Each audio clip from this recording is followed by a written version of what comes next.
Okay, Officer. 36th District Court, State of Michigan is now in session. The Honorable Judge Marlena Taylor is now presiding. At this time, there will be no eating, no sleeping, no talking, no gum chewing, no smoking, no driving or riding in a vehicle, no laying down or lounging. Please keep your devices on mute until you are addressed by one of the courthouse staff. Also, keep your devices on a level surface so that you may be seen on screen. Good morning, Your Honor. Good morning. Good morning. All right. Mr. Yap, I'm going to call your case first.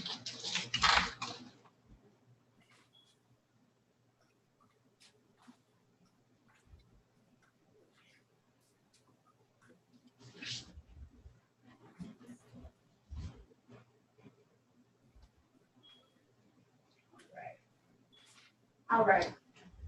Mr. Yap, do you have a chair you can sit in that room beyond the bed? Or no? Yeah.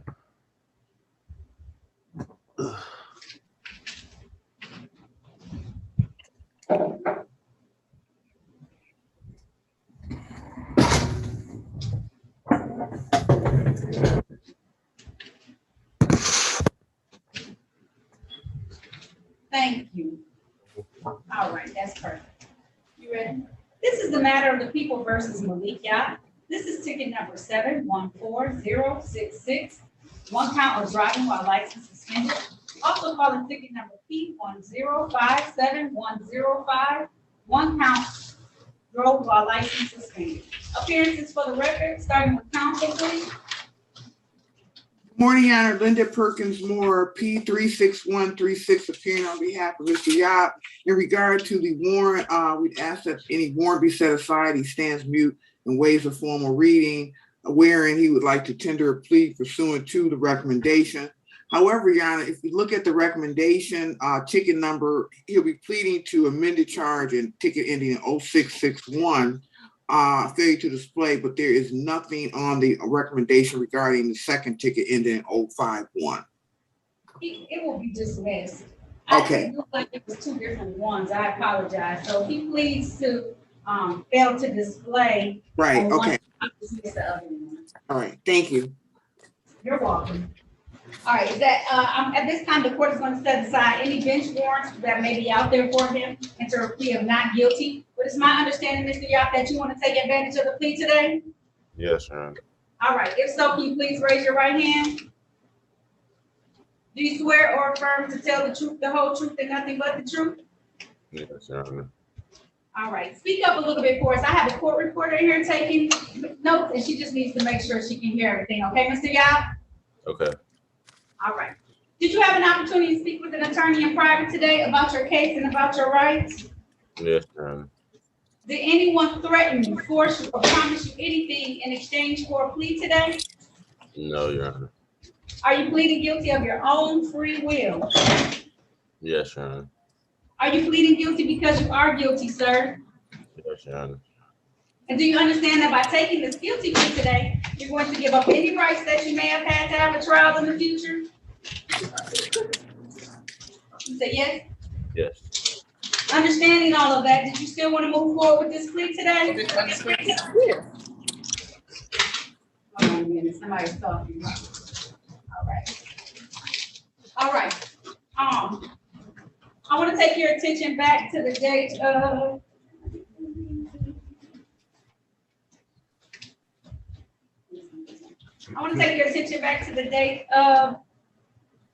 August the 15th of 2020. Were you in the area of 2nd Avenue and West Alexandria Dream Street in the city of Detroit? I believe so, Your Honor. Yes. Is that a yes? That's good. Yes. Yes, you were, right? Yes, Your Honor. Okay. And were you driving a 2017 Dodge vehicle in that area? Yeah. Yeah. And did you fail to display a valid operator's license to the officer? Yes, Your Honor. Satisfied, Attorney Perkins Moore? Satisfied, Your Honor. And is there a stipulation for probable cause on the count to be dismissed? So stipulated. So at this time, the court is going to allow the plea of the amended plea of fail to display and dismiss The remaining ticket ending in 105 to be dismissed at this time. Mr. Yap, I'm gonna assess a fine today in the amount of $200. How long will that take you to pay? 30 or 60 days? Today. Okay, don't try and pay it today though. Wait until tomorrow at least so they can put it in the computer system, okay? All right, cool. And I did advise him of that, Your Honor, and I also gave him the number where he could, she had one ticket where he could pay over the phone. Is that correct, Ms. Yap? Yes, ma'am. Yeah. Okay. I'm gonna give you until, November the 29th to have it paid, though, just in case anything goes wrong, okay? So you have until November the 29th to have this ticket paid, okay? All right, if there's nothing further, this concludes this hearing, okay? All right. Thank you. Oh, go All ahead. right. Have a good day. I think he said he had a question. Oh, sir, okay, you gotta speak up though, because I'm having a little trouble hearing. Okay. So once I pay it tomorrow, I can go straight to the Secretary of State and reinstate my license. May I answer that, Your Honor? We are not the Secretary of State. You need to check with them.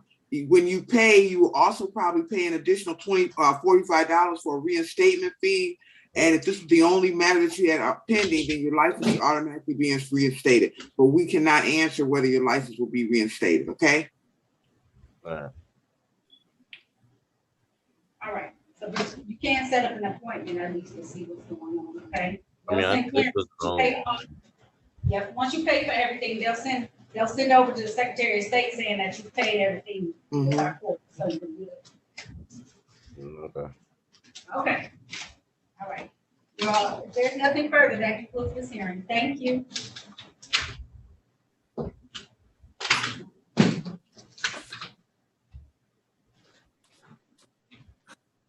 All right, Ms. Whitaker, you can unmute yourself now. This is the matter of the people versus Gabrielle Whitaker. This is ticket number P1130867. One count unregistered or untitled vehicle, one count improper plate. Appearances for the record, starting with counsel, please. Linda Perkins Moore appearing on behalf of Ms. Whitaker, Your Honor. In regard to the warrant, we'd ask that the warrant be set aside. She is standing mute and waives a formal reading of the charge, continues her plea of not guilty, wherein she would like to avail herself of the recommendation and tender a plea to count 1, the ticket ending in 867 with the dismissal of count 2. All right. Ms. Whitaker, Go ahead. Ms. Whitaker, would you state your name for the record? Gabrielle Whitaker. Ms. Whitaker, the court is going to enter a plea of not guilty on your behalf, but it's my understanding that you want to take advantage of this plea today? Yes. All right, if so, can you please raise your right hand? And the court is going to set aside any bench warrants that may be out there as well. Do you swear or affirm to tell the truth, the whole truth, and nothing but the truth? Yes. All right, you can put your hand down, ma'am. Did you have an opportunity to talk to an attorney in private today about your case and about your rights? Yes. Did anyone threaten you, force you, or promise you anything in exchange for a plea today? No. Are you pleading guilty of your own free will? Yes. Are you pleading guilty because you are guilty? Yes.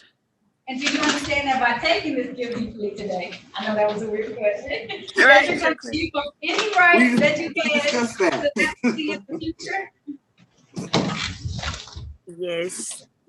Understanding all of this, you still want to move forward today, ma'am? Yes. Okay, I want to draw your attention back to the date of, let's see, November the 2nd of 2020. Were you in the area of Pinehurst and Clarita Streets in the city of Detroit? Yes. In that area? And were you driving a 2004 Nissan? Yes. And while you were driving that car, was it unregistered or untitled at the time? Yes. Satisfied, Attorney Perkins Moore? That's fine. And is there a stipulation for probable cause on the count to be dismissed? Stipulate. So at this time, the court is going to enter the plea to drove unregistered or untitled vehicle and dismiss the improper plate charge at this time.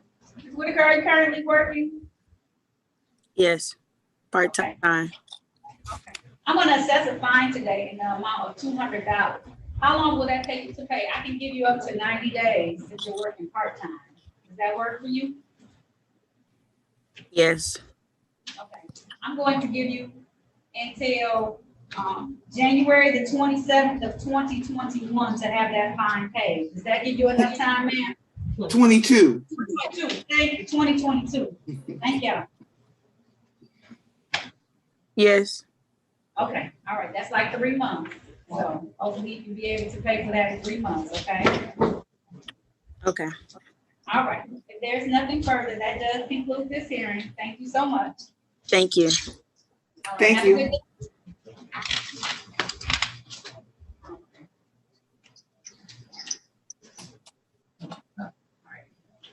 Akira Williams? So I'm actually at my site. Yes, now. I had disconnected from the breakout room, so I wasn't able to talk to anyone. I don't know if anyone ever went inside Are of you there over as there? well. It's been about 5 minutes now. Yes, I was gonna say, no one came in there. You're gonna be in there for a moment, so just hold tight. I'm gonna put you back Okay. into I'm gonna put you in Yeah, breakout can room. you just put me back in there? I Oh, had got absolutely. disconnected. It's fine. I'm gonna put you in the room number 10, okay? Okay. All right, thank you.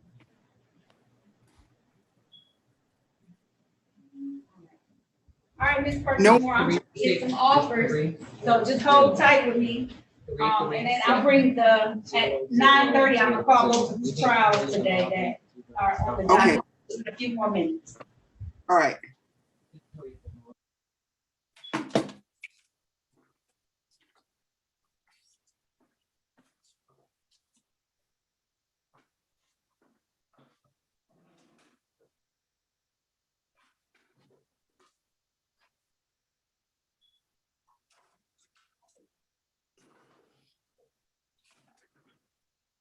And I'm gonna mute myself for about 3 minutes, please. That's fine. I was about to say, just go do what you need to do and then come back and I'll be able to call those Okay. cases. Thank you. Okay.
Sorry.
All right, I'm gonna bring Ms. Perkins more. I'm gonna bring, oh, he signed up. Where'd he go? All right, I hope he comes back, your guy. But I'm going to call Candace's client now, Mr. Mohammed. Orson.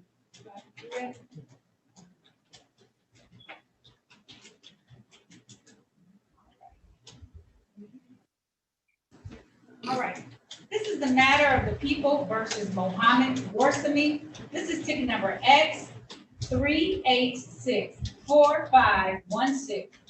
One count of violation basic speed law too fast. Appearances for the record, starting with counsel, please. You have to unmute yourself, sir. Glenn McCandless for defendant P46246. And is your client coming on today? No, Judge, it's just me representing him, Your Honor. Okay. Today is the date and time set for a formal hearing. How are we proceeding? Judge, he wants to have a formal hearing, Judge. He's challenges, didn't think he was going too fast.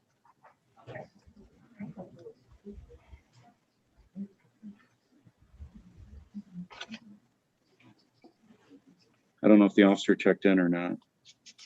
All right.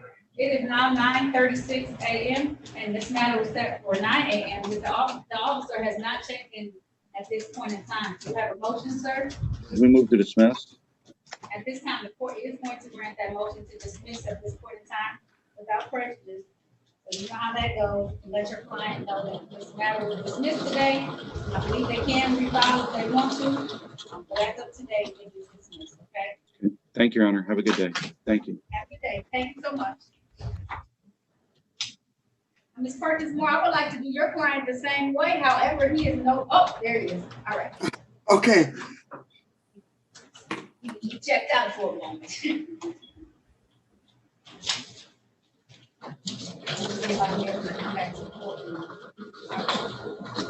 Mr. Michael Ward.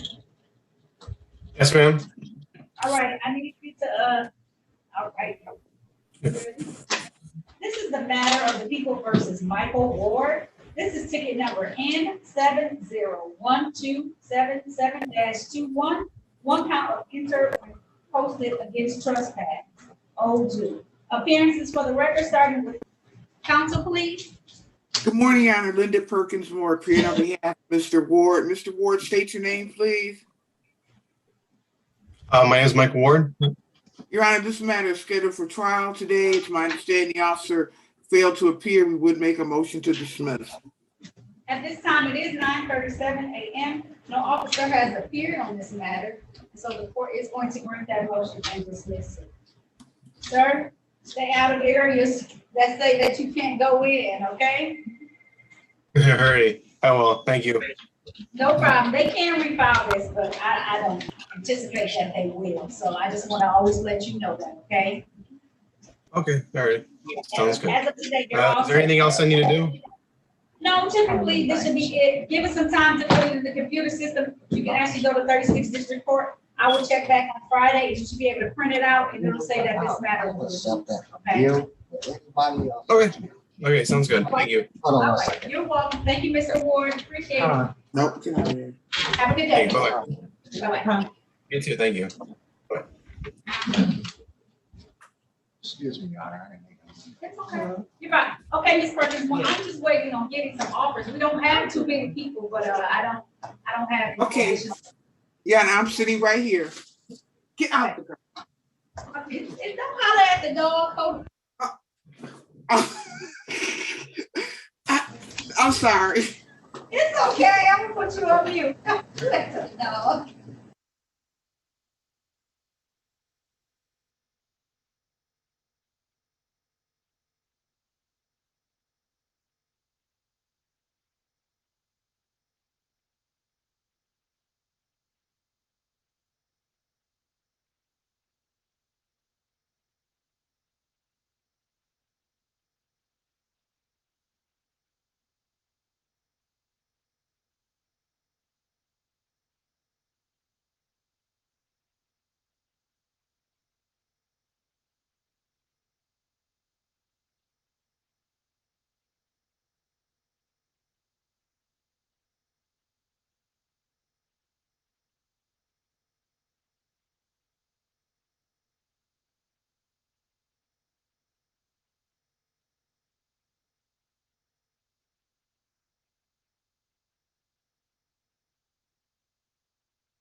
All right, Ms. Perkins, before I have a couple of offers for you. All right. All right, I have Bruce Willis. And his offer is to plead to count 1 as improper plates, dismiss count 2.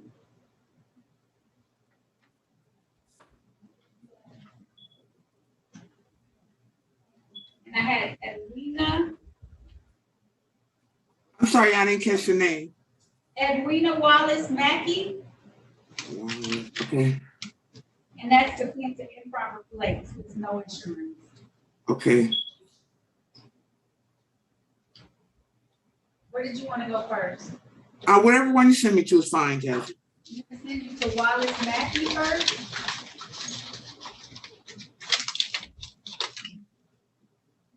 That's room 6.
Your Honor, Miss Wallace is at dialysis and she has a very hard time connecting.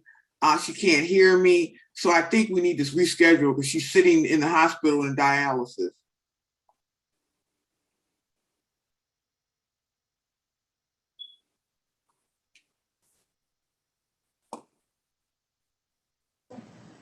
Okay, did you want me to send you to the other room or bring her out right now and reschedule her?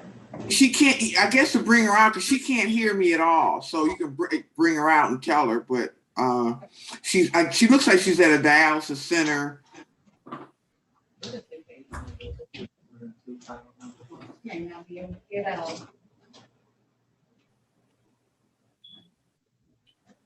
Okay, here we go.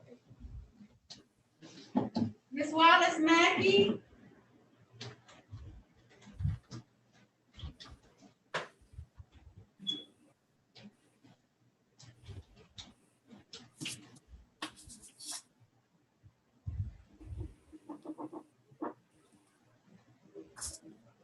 Ms. Wallace Mackey?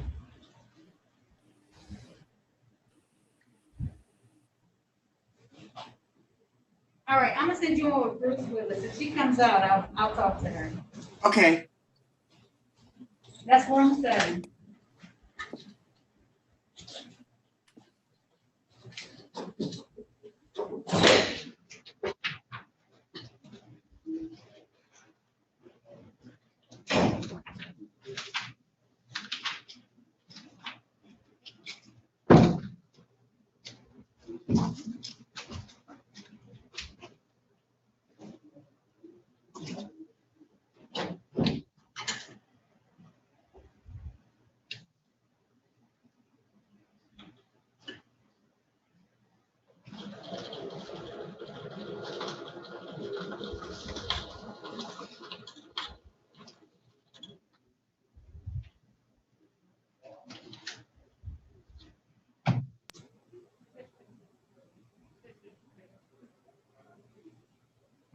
Ms. Mackey, we can't hear you.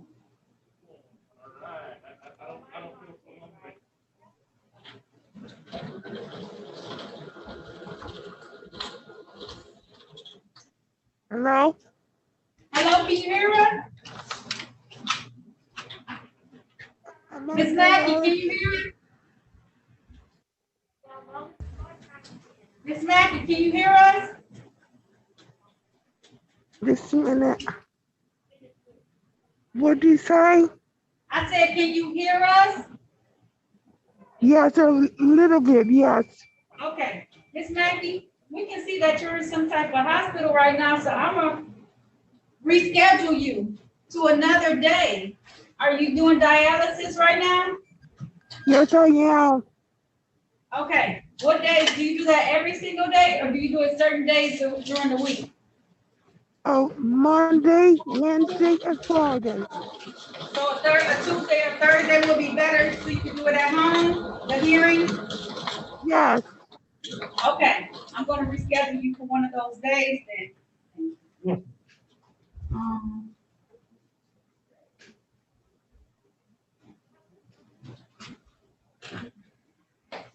Okay, how about the date of December the 9th? It's a Thursday.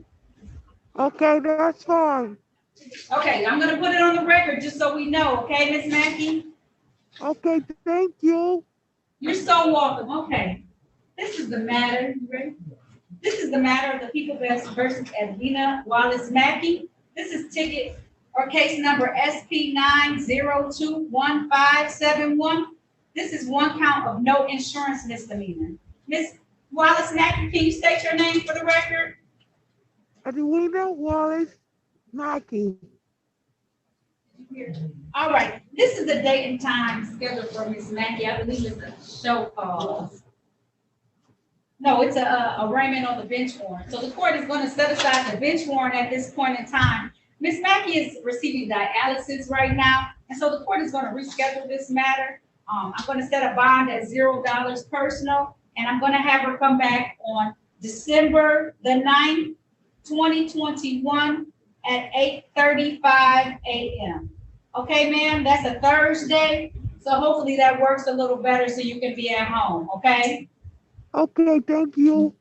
You're so welcome. You have a good day, ma'am, and good luck to you today, okay? Okay, thank you. You're welcome. Have a good day. Bye. Bye-bye.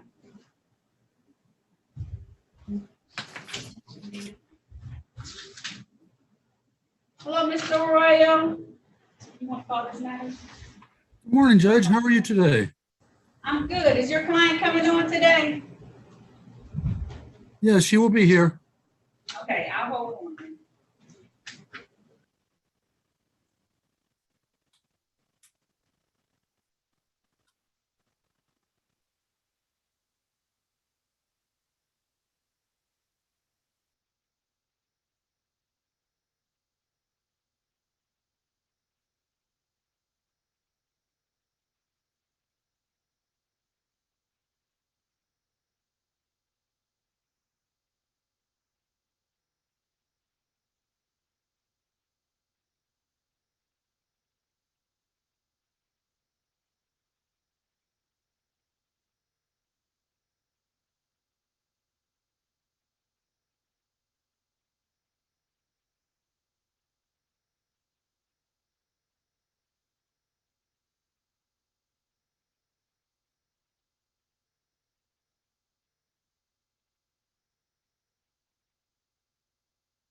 John? Yes, Linda. Hi, I just want to say good morning. I'm sorry. Good morning. How you doing today? I haven't seen you in so long. How you doing? Oh, you're just talking to John Royal, I think. I'm doing well, Linda. How are you doing? I'm fine. You got to drive by my house and do a Halloween display.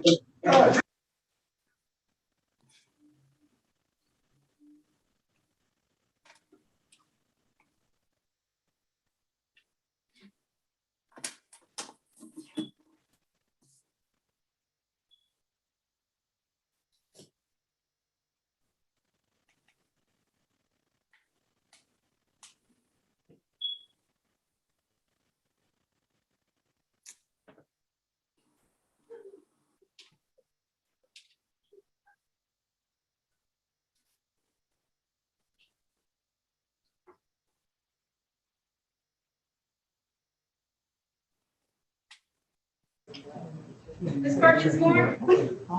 Yes, Sharon, we're ready.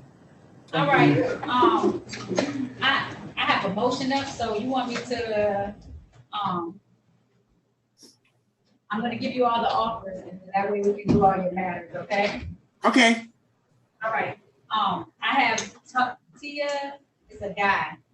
Tia Williams, his offer is improper plates on ticket ending in 735. That's amended from drove while unlicensed, and the other ticket will be dismissed. Ticket And the number name, please. I couldn't get the name down. I'm sorry. Tia, T-A-I Williams. It's a young man. Okay. On Akira Williams, A-K-I-R-E. The offer is to amend the count of no operator's license to improper plates.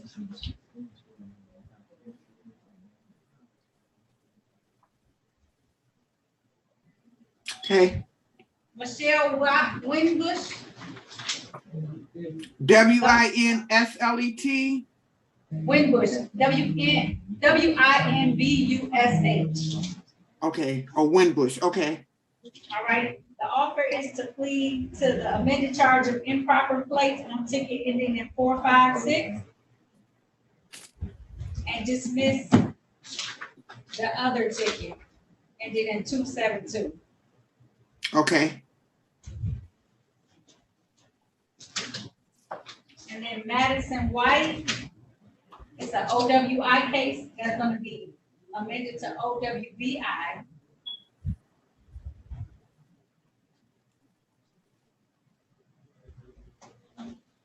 And that includes everybody.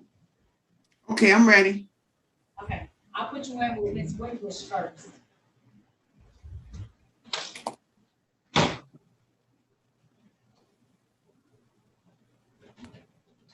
Number 5. Yes, room 5. Thank you.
Winbush, a plea, Your Honor, ready for the next one?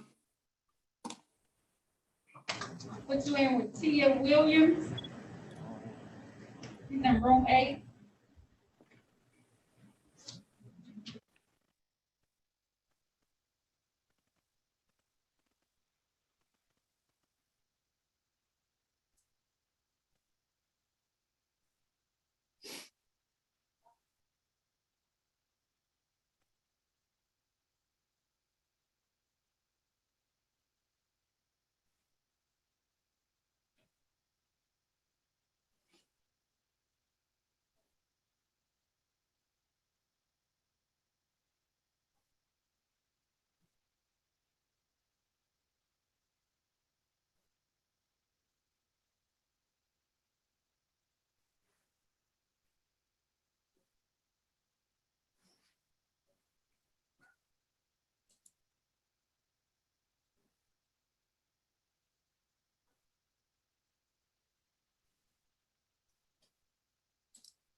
Your Honor, Ms. Williams is not responding.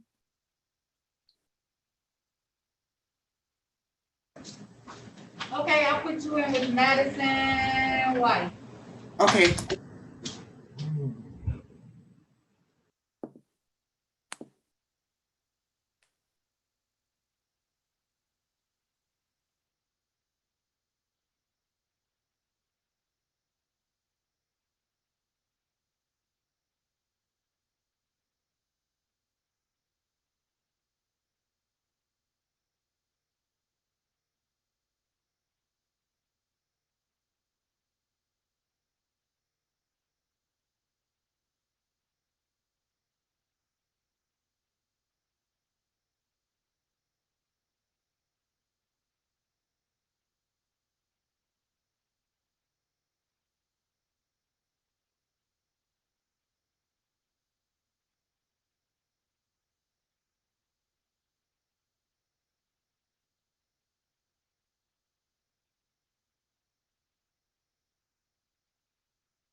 Mr. Williams?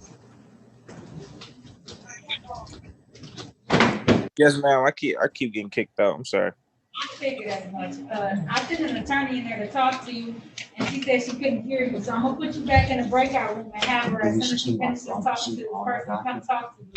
I knew you were having audio, issues. If you get kicked out again, let me give you the phone number and you can call in instead, okay? Okay. All right.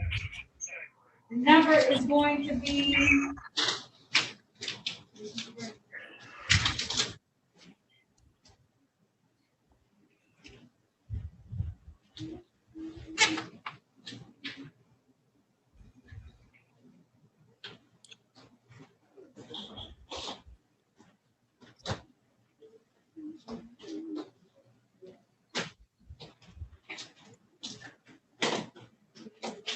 Sorry. Trying to find it for you. What you need, Your Honor, The phone number for Zoom, Zoom. it is But this. 929 929 436 436 2866. 2866. Got it. Okay, I'm gonna try though. I'm gonna put you in there. If you fall off again, just call back instead. Because I know you have some connection issues, okay? Okay. All right. Ms. Wallace, I do see that you're on here. I'm just doing my docket before I take the motion, because the motion's gonna take a moment, so just hold tight, okay? That's fine, Judge. Thank you. No problem. Thank you.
Madison White, not guilty, requesting a bench trial date.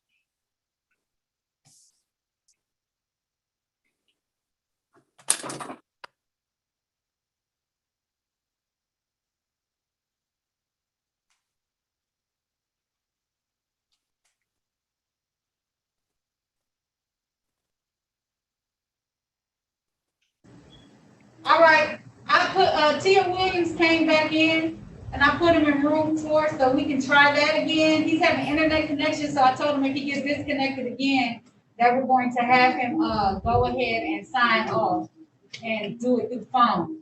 So hopefully he's in there. So go to room 4. Yes. Gloria House, how may I help you today? No, I'm here for the trial of Nikia Wallace. Okay, I need you to sign out and sign back in through our YouTube. All right. Johnny Ray, why are you here today, sir? Oh, I got the wrong courtroom. I'm sorry, Your Honor. It's okay. It's all right, no worries. All right, I'm sorry. I apologize again. No, you're fine. You didn't interrupt our court hearing. So you know what room you're supposed to be in, Mr. Ray? Is Judge Davis? That's the right courtroom. This is our courtroom. I'm the new judge in this courtroom. How can I help you today? Oh, I'm due to report at 1:30. I would just make sure I'm just making sure I got the Zoom instructions okay. Okay. Your last name is R though, so I don't know if it's me. It's my last name is Watkins. Your Honor, I'm sorry. Your last name is what? Watkins. Oh, okay. Yep. If you're supposed to be here at 1:30, just sign back in the same Zoom, okay? Okay, thank you, Your Honor. You're so welcome. Have a good day, okay, sir? Yes. All right. I'll see you at 1:30. I just thought Johnny Ray, why you in the road? Just thought about it. Couldn't cut it off.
All right, Ms. Perkins Moore, did you get a chance to talk to him? Yes, Mr. Williams. Okay, on the docket, he said he came in yesterday. The only one I see on the docket today is license improper. He wants to take advantage of plea. But he also said he was supposed to be here yesterday and he had an insurance one and driver's license never required, and I don't have that address. He wasn't here yesterday. He was supposed to be on yesterday and didn't sign in. Okay. I think that's the one that Carmen talked to on the phone and had check in today, I believe. Yeah. Okay. So we had an offer for him. I hope I didn't stamp it already. Did I give you a file for Tia Williams? I thought you were making an offer on that. I know. Do I have the file? Oh, Lord, I done lost the file. Oh, no, I have it. Yeah, so it's gonna take care of, I'll call the other two tickets, but it'll take care of those two. Okay, yeah, I just wanted to make sure before he comes out because he was a bit confused. Okay. Yeah. And the last one is Akira Williams. Did you speak to Akira Williams already? Yes, Madison White? White, I spoke to Madison White, and I also spoke to Winbush. Winbush and Bruce Willis, right? Yes. Okay, I think you spoke to everybody then. All right, so you spoke to Akira Williams too? Yes, Akira Williams, yeah. Okay, all right, I'm gonna close all. Okay.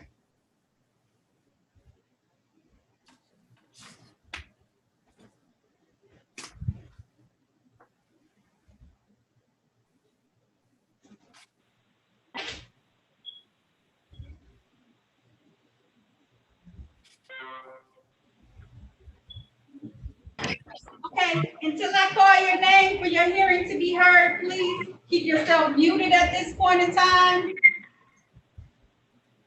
With the exception of Ms. White, I'm going to call your matter first, okay? Okay. You ready? This is the matter of the people versus Madison White. This is ticket number Z80810188. Let me make sure I say that right. Z808188. One count of operating while intoxicated. Appearances for the record, starting with counsel, please. Good morning, Your Honor. Linda Perkins Moore appearing on behalf of the defendant, Your Honor. Ms. White, would you state your name for the record, please? Madison White. Ms. White wishes to continue her plea of not guilty and is requesting a bench trial in this matter. Is that correct, Ms. White? Yes, it is. Okay. And she was here for a show cause. If there's a warrant, we'd ask that it be set aside. She indicated that there was some mix up with the notices and she did not receive proper notice, and that's why she failed to appear. Ms. White, I'm going to set aside any warrants that may be out there. Enter a plea of not guilty on your behalf. Can you please raise your right hand? Do you swear or affirm to tell the truth, the whole truth, and nothing but the truth? Yes. All right, you can put your hand down. Ms. White, did you have an opportunity to speak with an attorney in private today about your case and about your rights? Yes, I did. And she's informing me that you want to have a bench trial before myself in this matter. Is that correct? Yes. All right, I'm going to set this for a trial on January the 10th, 2022 at 9 a.m. It is going to be a Zoom trial. So please figure out, if you can, how to get the Zoom app on your phone so I can physically see you. I need to be able to see you for the trial. You have enough time to figure that out. I'm going to set your bond at $0 personal. And if there's nothing further, that concludes this hearing for today, okay? Okay, may I have the date one more time? I'm sorry, I'm just trying to write everything down.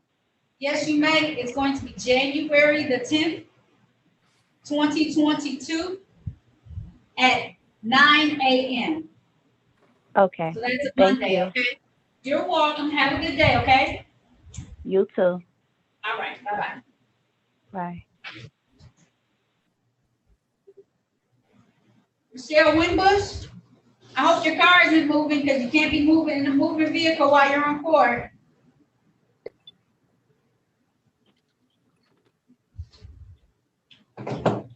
It's parked, Your Honor. Okay, thank you. You ready? Yes. This is the matter of People versus Michelle Winbush. This is ticket number 134697272. One count drove while license not valid. Also calling ticket 134854556. One count no operator's license in possession.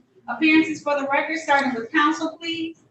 Linda Perkins Moore on behalf of Ms. Winbush, Your Honor. In regard to the arraignment on the warrant, we would ask that the warrant be set aside. She continues her plea of not guilty, stands mute, and waives a formal reading, wherein she would like to avail herself of the recommendation and plead to one count of improper place with the dismissal of the other matter.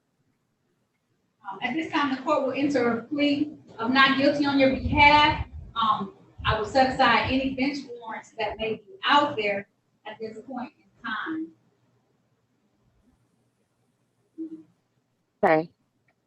All right. I'm just looking at the ticket to see. The one ending in 456 is the one on the docket today. The other one is not on the docket, correct? Correct. Okay. All right. Ms. Winbush, could you please raise your right hand? Do you swear or affirm to tell the truth, the whole truth, and nothing but the truth? Yes. You can put your hand down. Okay. Ms. Winbush, do you have an opportunity to speak with an attorney in private today about your case and about your rights? Yes. Did anyone threaten, force you, or promise you anything in exchange for a plea today? No. Are you pleading guilty of your own free will? Yes. Are you pleading guilty because you are guilty? Yes. And do you understand that by taking this guilty plea today, you're going to give up any rights that you may have had to have a trial in the future? Yes. Understanding all of that, did you still want to move forward with this plea today? Yes. All right. I want to take your attention back to the date of October the 29th of 2013. When you were that day, were you driving a 2001 Mercury vehicle in the area of East McNichols and Knuff Street in the city of Detroit? Yes. And while you were driving that vehicle, did you have improper plates because you didn't have a driver's license at the time? Yes. Satisfied, Attorney Perkins Moore? Satisfied, Your Honor. And the court is satisfied as well and will enter a plea to the amended charge of improper plates. Ms. Winbush, are you currently employed? No. Okay. Now I have an option. I can either assess you a fine at this time, or I can do community service in lieu of costs and fines. How do you want to proceed? What would the fine be for that? $200. Okay, would the amount that I posted for my bail go toward that? She said she posted 200. Yes, she said she posted. Okay. You said $1,000 bond. Yep, it will go. I'll put applied bond. Okay. Okay. Now there may be a restatement fee that you have to pay. Outside of that, that's usually $45. Just so you know. I pay that as well. Okay. Okay, so I'm gonna apply your bond to it. It may take a couple of weeks, but it'll apply, and then it'll give you complete clearance so that you can apply for that driver's license. Okay. Okay, so as of now, there is not a warrant in place? There is not a warrant. I record any warrants that are out there. You have pled to the ticket so that you are all set as long as this fine is taken care of through your bond. Okay. Okay? Okay, thank you. You're so welcome, Ms. Winbush. If there's nothing further, that concludes this hearing. Thank you. Okay, thank you. Have a good day, and thank you for pulling You over. too. I appreciate it. All right. No problem. Bye. Oh, thank God. That was perfect time, wasn't it? You gonna let me out here? Yeah, I just. All right. Mr. Bryce Willis? Yes, ma'am. All right. You ready? This is the matter of People versus Bryce Willis. This is ticket number P10133313. One count no insurance misdemeanor. One count drove while license not valid or improper license. Appearances for the record, starting with counsel, please. Linda Perkins Moore appearing on behalf of Mr. Willis, Your Honor. In regard to the warrant, in regard to the warrant, we'd ask it to be set aside. We continue our plea of not guilty and stand mute, waive a formal reading in regard to the arraignment. At this time, the court will set aside any bench warrants that are out there at this point in time, enter a plea of not guilty on your client's behalf. And how are we proceeding today? Your Honor, he wishes to avail himself of the recommendation wherein he will be pleading an amended charge to improper place with a dismissal of count 2. Is that correct, Mr. Willis? Yes. Okay. If so, can you please raise your right hand, sir? Do you swear or affirm to tell the truth, the whole truth, and nothing but the truth? I do. All right, you can put your hand down. Mr. Willis, did you have an opportunity to talk to an attorney in private today about your case and about your rights? Yes, ma'am. Did anyone threaten, force you, or promise you anything in exchange for your plea today? No, ma'am. Are you pleading guilty of your own free will? Yes, ma'am. Are you pleading guilty because you are guilty? Yes. And do you understand that by taking this guilty plea today, that you're going to give up any rights that you may have had to have a trial in the future? Yes, ma'am. Understanding all of that, did you still want to move forward today? Yes, ma'am. All right, I'm going to take your attention back to the date of August the 4th of 2019. Were you in the area of Puritan and Freeland Streets in the city of Detroit? Yes, ma'am. Were you driving a 2005 Chevy vehicle in that area? Yes, ma'am. And did you have improper plates because you didn't have any car insurance at the time? Yes.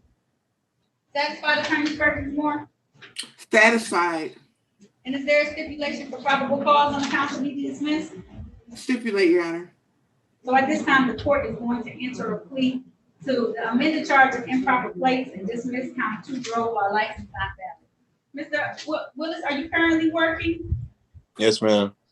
All right, I'm going to set the fine today in the amount of $200. How long will that take you to pay? 30 or 60 days? Well, I posted fine for $1,000, so I guess they will take that out of there. We will.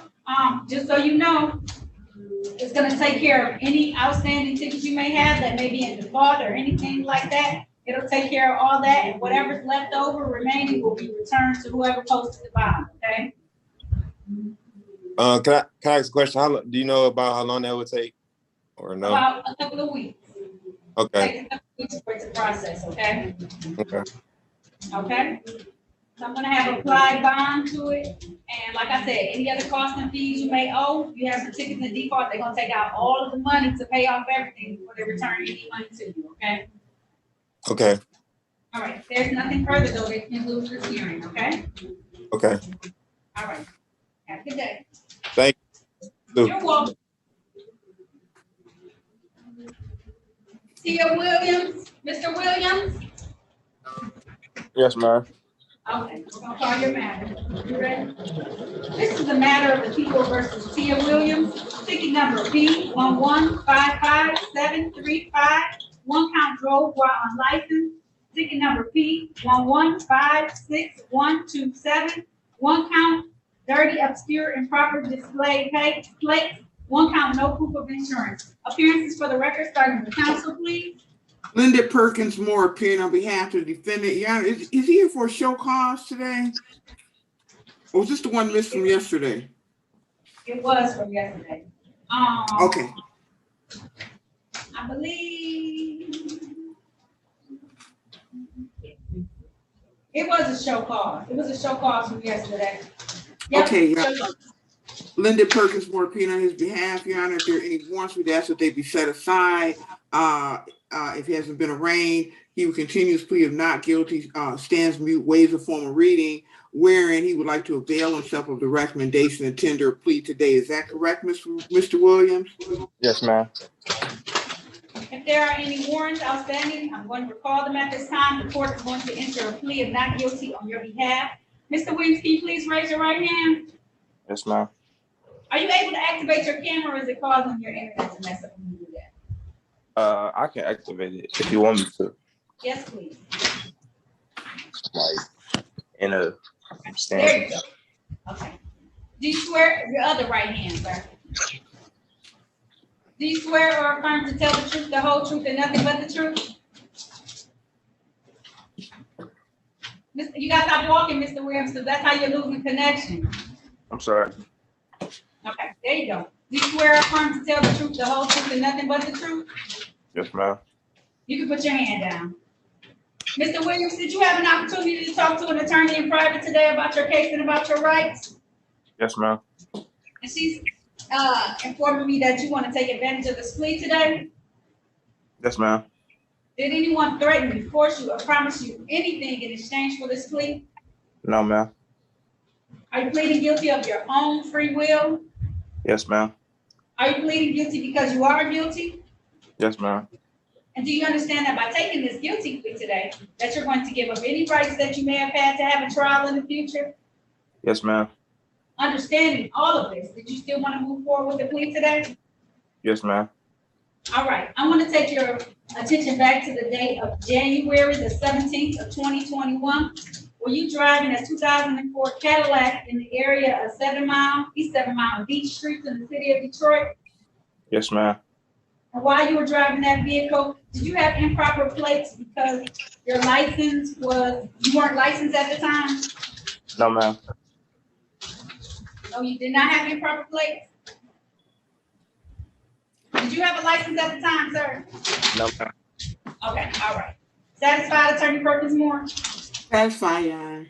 The court is satisfied as well and will accept the plea to amend the charge to improper plates. There's, and the other two counts are civil infractions, so the court will go ahead and dismiss those at this time.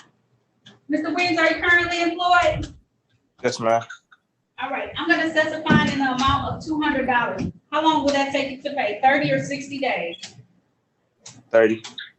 Okay, I'm gonna give you until 11/29/21 to have that paid, okay? All right. Right after Thanksgiving, okay? That's Okay. plenty of time. All right, if there's nothing further, that concludes this hearing. Thank you, sir. All right. Thank you. Have a good day. You too. Thank you. Mr. Kira Williams? Yes, I'm here. All right, then. I'm gonna call your matter now, okay? Okay.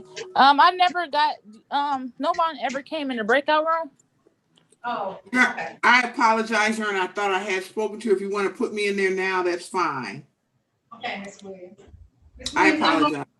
It's okay. I'm gonna put you into a breakout room with Attorney Perkins Moore now so she can talk to you about your options. I'm gonna put you in Okay. breakout room 1. Did they invite you to 1? I'm gonna put you in 1, Ms. Perkins Moore. Okay.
I'm jumping into the Zoom meeting. Okay.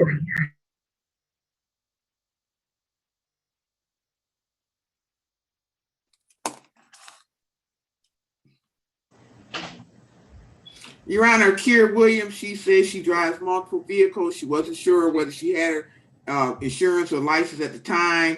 She also indicated that she needs to know the date of the offense because at some point in time she did have valid license. At other points in time she didn't have valid license.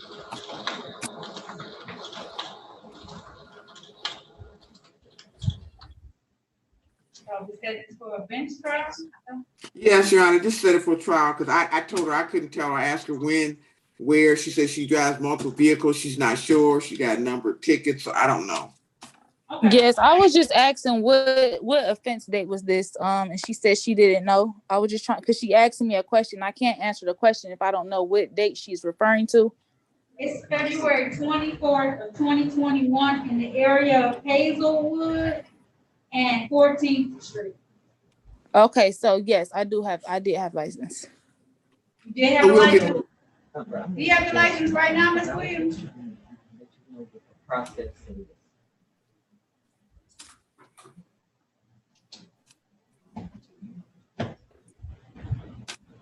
Ms. Williams, do you have your license? Yes, I do have license. Can you show it to us?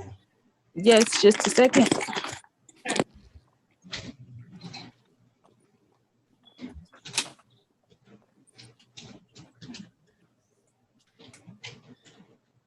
Let me go in a better light.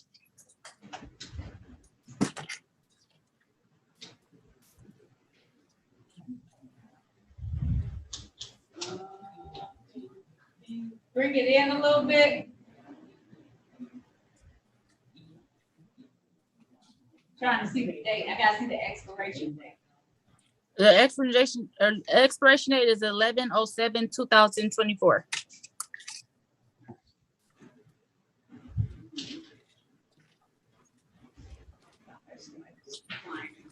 All right, I'm gonna call this matter. This is the matter of the people versus Kiera Williams. This is ticket number 7267778. One count, no operator's license in possession. Appearances for the record, starting with counsel, please. Linda Perkins Moore appearing on behalf of the defendant. If this is scheduled for a show cause, we ask that any warrants be set aside. And she continues to plead not guilty, stands to waive the form of reading, wherein she wants to tender a plea today. All right. At this time, the court is going to set aside any warrants that may be in place. And the court is going to enter a plea of not guilty on your behalf. Ms. Williams, it looks like now you have your driver's license. It expires on 2024. The court is going to dismiss this matter without prejudice at this time, okay? Make sure you keep your license up to date though, because they'll give you a ticket every single time you don't have your license in your possession or if you don't have it up to date, okay? Okay. All right, if there's nothing further, that concludes this hearing. You may have some reinstatement fees, but maybe not because of the fact that you have your license. So you want to check on that, even though I dismissed it, okay? Okay, do I check with that with the Secretary of State or with the court? You can go in the court, you can go to 36districtcourt.org tomorrow and look up your name and make sure you don't have anything else open at this time, okay? Okay, great. Thank you. You're welcome. Have a good day. You too. All right, thank you. All right, Ms. Perkins Moore, that closes you out for this morning. I have a motion. You're more than welcome to stay on, but if you don't want to, you're all set. Thank you so much. I love being in there, but I will move on. Thank you very much. My notice package has been delivered and I'm going to pick it up now. Bye. Bye-bye. Have a good day. All right, I'm ready for the motion now.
You ready?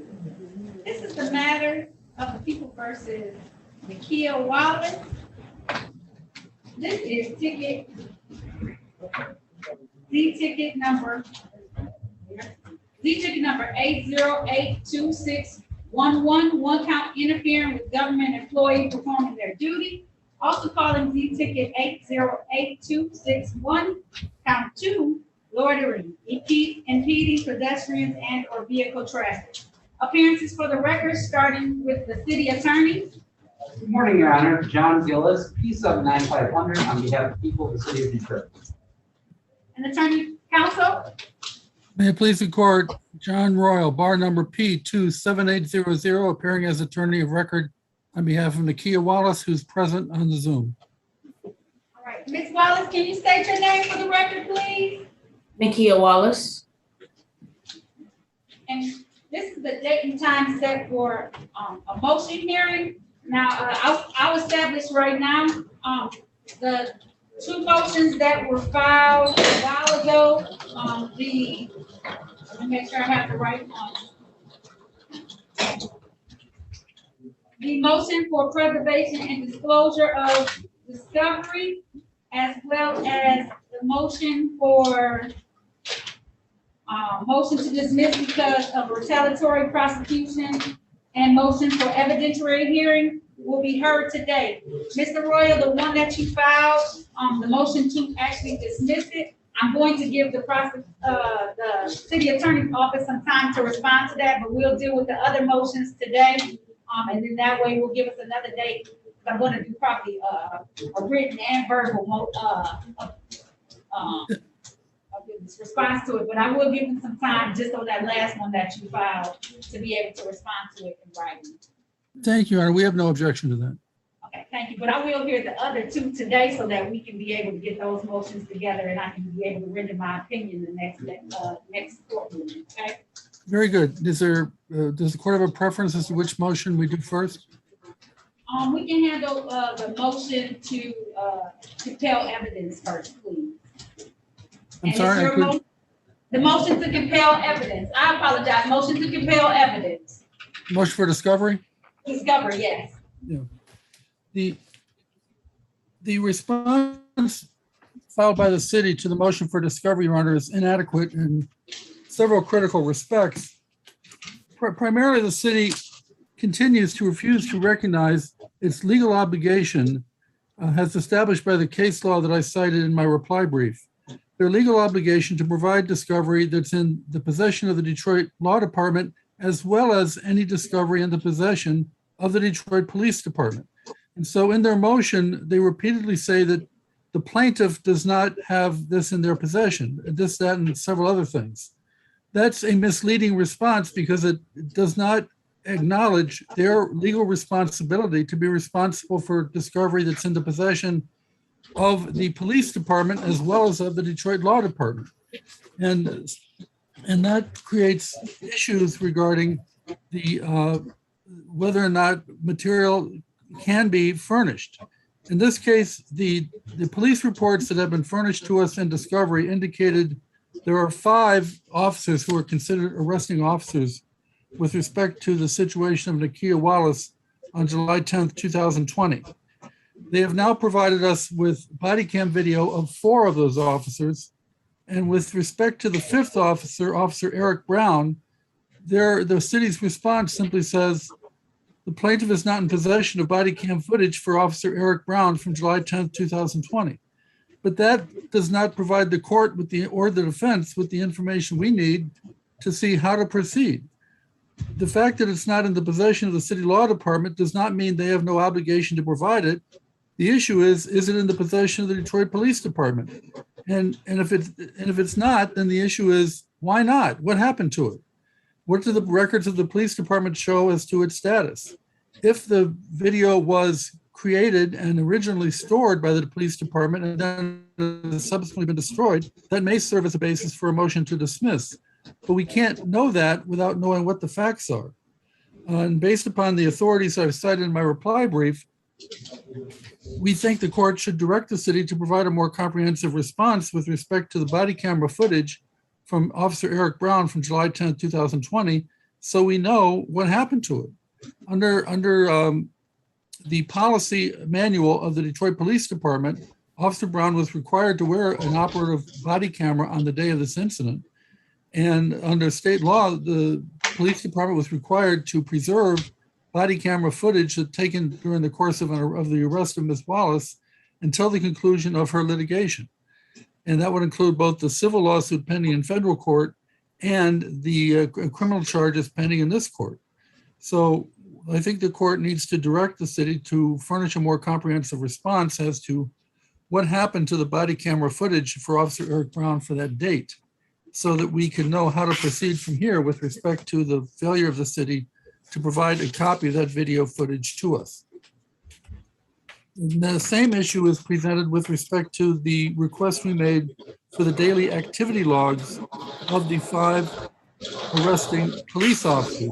The city has furnished us with 3 of those 5 activity logs, but with respect to the other 2, their response, as stated in paragraph 8 of their response brief, is simply that plaintiff is not in possession of Detroit Police Department activity logs for Lieutenant Demps or Officer Brown from July 10th, 2020. Excuse me. That again begs the point. They're responsible to provide information and documents that are in the possession of the Detroit Police Department. So we're asking the court to direct the city to provide a more comprehensive response as to why we haven't been provided with the activity logs for these 2 officers along with the other 3 that we have received. This response is inadequate because it does not address the issue of what the records of the Detroit Police Department show with respect to the status of the 2 missing activity logs. With respect to several other items, the response of the city was similarly vague. They say that they don't have possession of any digital information stored in SunGuard. They don't have possession of any metadata from any of the divisions of the police department that we requested, and they're not in possession of any Detroit Police Department mobile field force daily detail reports and desk plotters for July 10th, 2020. Again, this begs the point. The issue is, are these items in possession of the Detroit Police Department? And until we have a more comprehensive response, the defense cannot know how to proceed from here with respect to the issue of discovery. So our position is that we did receive some of the material requested by the motion from the city, as indicated in their reply, in their response, but there's still issues outstanding as to discovery that has not been provided, and there has not been given to the court an adequate explanation as to the failure to provide these missing items. We're asking the court to issue an order directing the city to provide more comprehensive response to the items that have not yet been provided. Thank you, Your Honor. Okay. Your Honor, I believe I may be able to add some clarity, and then if the court still wishes for the plaintiff to provide an amended response, the brief would be happy to do so. But I think the clarity, or maybe the confusion rather, lies with my use of the word plaintiff. As the plaintiff representing the people of the city of Detroit, we receive our discovery from the Detroit Police Department. So that being the case, when I was using the word plaintiff, I was referring to both information in our possession or in possession of the Detroit Police Department. I may have not specified that clearly enough in my my response in my brief, so I do apologize for that. But I was referring to all the discovery that's both in the possession of the City of Detroit Law Department and the Detroit Police Department. We have provided all discovery that is in our possession and known to us. We have done 2 searches to provide this discovery. The first was based on the defendant's initial discovery request back in August. We provided a comprehensive packet of discovery provided by the Detroit Police Department that Sergeant Timothy Vernon and a group put together. And then additionally, when Mr. Royal served this motion on us, we have a discovery paralegal in our office. She went through all the Detroit Police Department information systems that she has access to, did a double check. And she was able to find some information that the Detroit Police Department had not initially provided us with. So we did provide that to Mr. Royal last week. Now, in When was it provided? You said last week? It was last Monday, Your Honor, so that would have been on the 18th, October 18th. So regarding some specific discovery that Mr. Royal addressed, or I should say the defendant addressed, regarding Eric Brown's body cam footage, that is correct. We did not provide it because it does not exist. I learned this morning, and I'd be happy to have Officer Brown come in and testify to this, that he was working a auto theft unit that day. He does not work a routine detail out of a precinct. And because the auto theft unit, they do a lot of undercover operations. So they are plainclothes officers that they're not outfitted with body cameras. Because any undercover operations done by the DPDs do not involve body camera usage. The activity log, same thing, he was pulled out of his routine detail and called to the scene. So there is no activity log, unfortunately. Corporal Demps, we do not have activity log for. It does not exist. I could have Corporal Demps come and testify why it does not. I do not have any personal knowledge of that. But all I can say is, Your Honor, we can only provide discovery that exists. There is no duty to disclose something that simply is non-existent. So for that reason, we believe that we have complied with NCR 6.201. And furthermore, I would also state that the remedy here would not be to dismiss this matter. It would be to preclude any newly discovered evidence from being used at a future date. If we were to discover anything, obviously we would provide that to the defense, and we would only use it if it were stipulated to, because we understand that that would be newly discovered, and we wouldn't ambush them, so to speak, with new evidence without them being provided it and stipulated to its use at trial, if that were to be discovered. So for those reasons, Your Honor, we would ask that you deny the defendant's. All right, any response that you were the person who filed it with Attorney Royal? Yes, Your Honor. I certainly agree that the city has no obligation to provide discovery that never existed. But to say that it doesn't exist now is somewhat evasive, because the issue is, did it ever exist? And if it does not exist now, why not? I think a comprehensive response to a motion discovery, if they're claiming that evidence, for example, the body cam videotape of Officer Eric Brown, they appear to be telling the court today that he didn't wear a body camera that day. Well, that's fine, but there should be Detroit police records that show whether he was issued a video recorder that day or not. And a comprehensive response would provide copies of those documents from the police department so we know where we stand.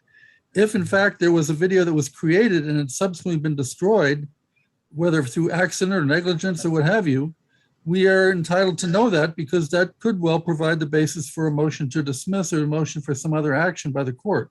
There's case law dealing with police negligence and allowing discovery to be destroyed before a trial improperly. So until we have records from the police department, we don't know where we stand. With respect to the activity logs, they appear to be saying that the two officers in question did not prepare activity logs that day and they never existed. If that's the case, that's fine, but their response didn't say that.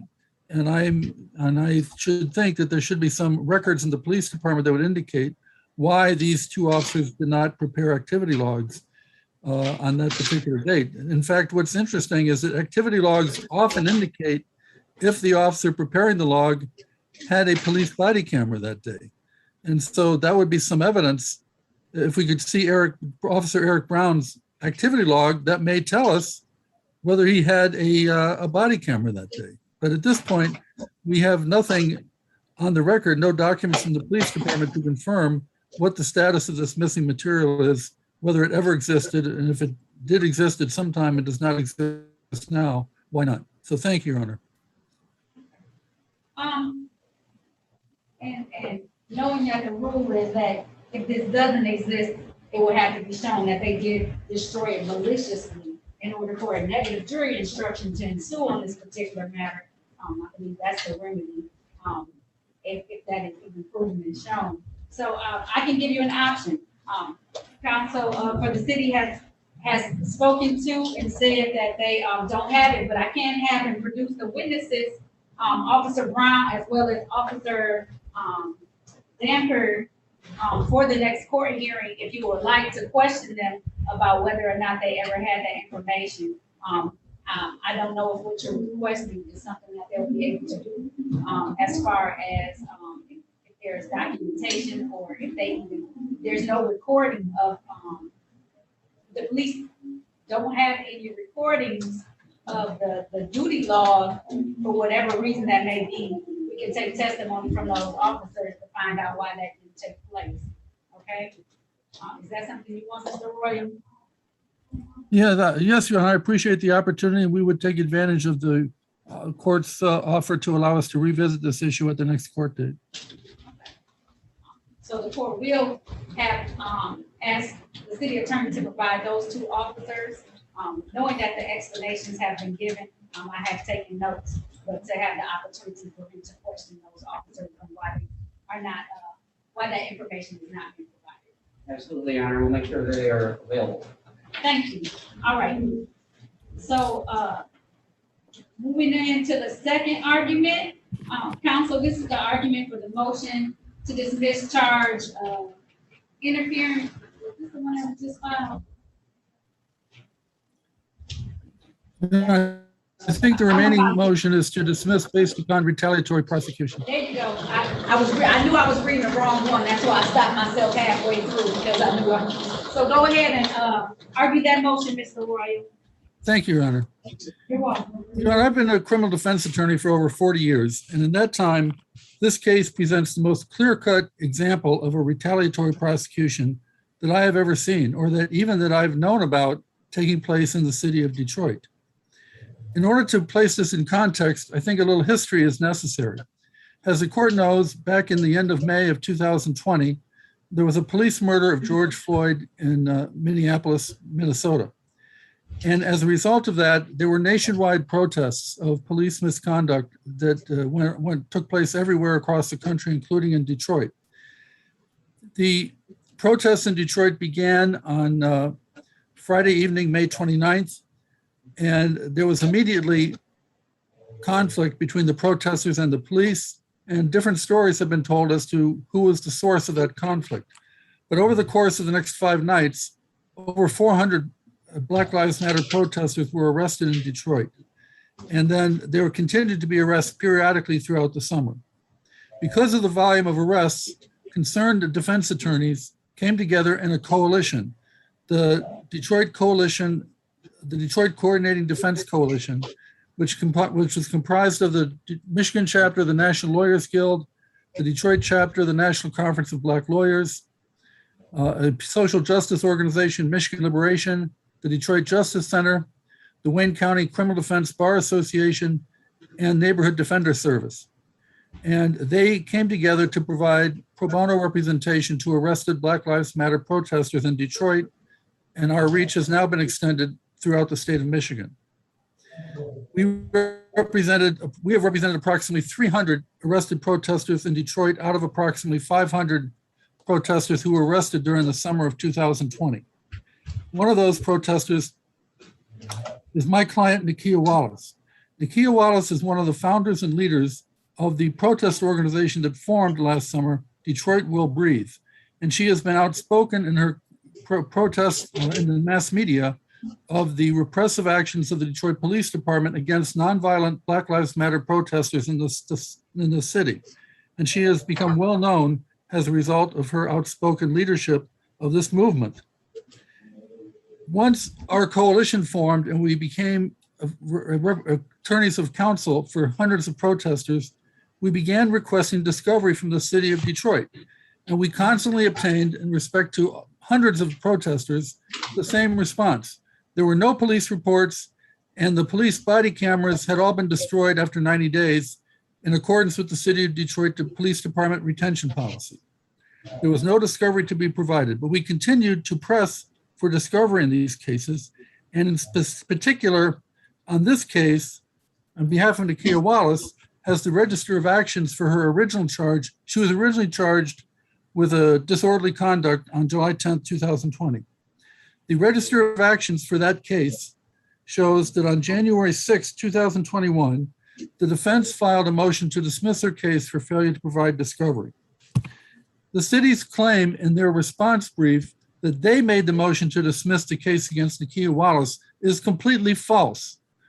I was on the Zoom at the time of the hearing on February 23rd when Judge Marion Martin Clark was presiding over this docket. And she came out and there was no real discussion of the matter. By this time, dozens of cases in front of other judges in the court had already been dismissed. She came out and announced that she was issuing an executive order and was dismissing all of the Black Lives Matter protester cases on this docket, including the cases involving Nikia Wallace. My recollection is that no one from the city law department even spoke up during the course of this court hearing. And the city law department absolutely did not make the motion to dismiss the charge against Nikia Wallace. And if necessary, I'm prepared to pay for the transcript of that hearing to be provided to us to confirm my recollection of events.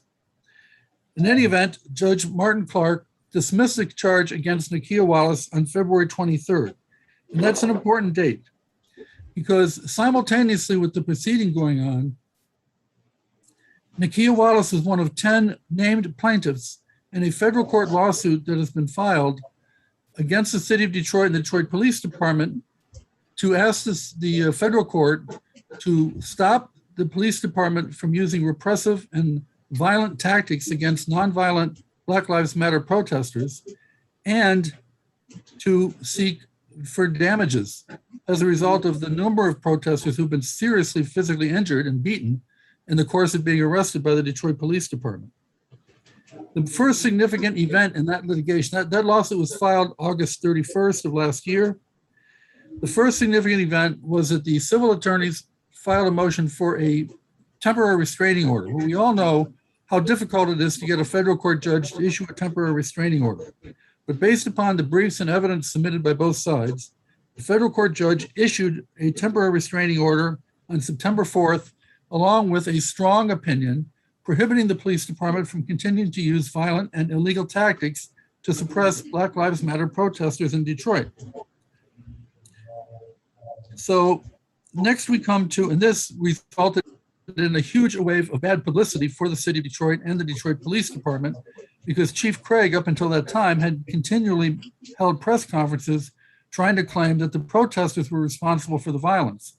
Based on the videos that the civil attorneys presented to the federal court judge was persuaded that in fact that was not the case, that in fact it was the police department that was using violent repressive tactics against nonviolent protesters. So then we come to February 23rd, the date on which this charge of disorderly conduct against Nikia Wallace was dismissed by Judge Marion Martin Clark. 2 weeks after that, on March 10th, there was the most significant event in the course of the civil litigation took place. The previous fall, the city had filed a counterclaim accusing Nikia Wallace, the other named plaintiffs, of being involved in a civil conspiracy to commit violent acts against the city of Detroit and the Detroit Police Department. The federal court judge presided over hearings involving testimony and evidence presented and videotapes of the protests. And on March 10th, the federal judge issued a strong, very strong opinion denying the city's request for a counterclaim, finding the city had presented no evidence in support of its assertions of there being a civil conspiracy to commit violent acts in the city of Detroit. And in fact, not only dismissed the counterclaim of the city, but dismissed it with prejudice. In the aftermath of that ruling, the media reported on it extensively, made the city of Detroit and the Detroit Police Department look bad, and one of the primary spokespersons in Detroit for the nonviolent Black Lives Matter protesters was Nikia Wallace. She was on TV, she was on the radio, she was interviewed by newspapers. And she played a leading role in all of that. And that identified herself as someone who the city law department, in retrospect, we now see, identified as someone they wanted to retaliate against by filing these new charges against her.